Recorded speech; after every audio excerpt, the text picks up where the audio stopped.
Napuno ng ilaw, musika at kasiyahan ang Camp John Hay nitong November 24 noong buksan ang 2025 Camp-wide Thanksgiving Celebration at Christmas Lighting Ceremony sa Camp John Hay Convention Center. Ang pinakamalaking parte ng gabi, ang ceremonial lighting ng Woodland Winter Reindeer Installation.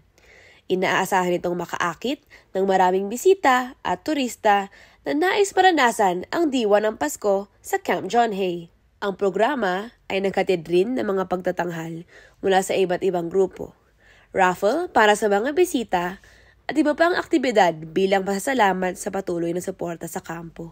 Ayon sa mga bisita, mas magarbo ang ipinamalas ng Camp John Hay ngayong taon. At dahil dito, nadagdagan ang kanilang kasiyahan. Sa experience naman is masaya and nag-enjoy naman kami dahil marami silang parapol.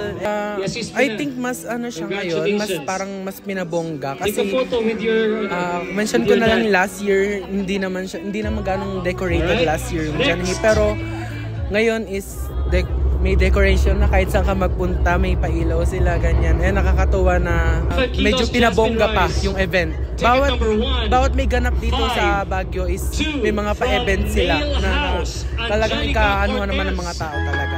Kasama rin sa programa ang mga pahayag ng pasasalamat mula sa mga stakeholders sa mga komunidad sa Camp John Hay.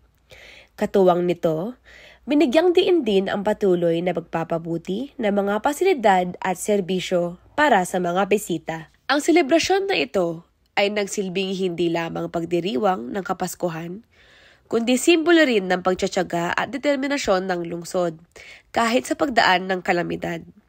Sa kabila ng mga hamon, malinaw ang mensahe ng selebrasyon. Matibay ang Camp John Hay at Baguio City at patuloy na pinapahalagahan ang komunidad, pagkakaisa at turismo.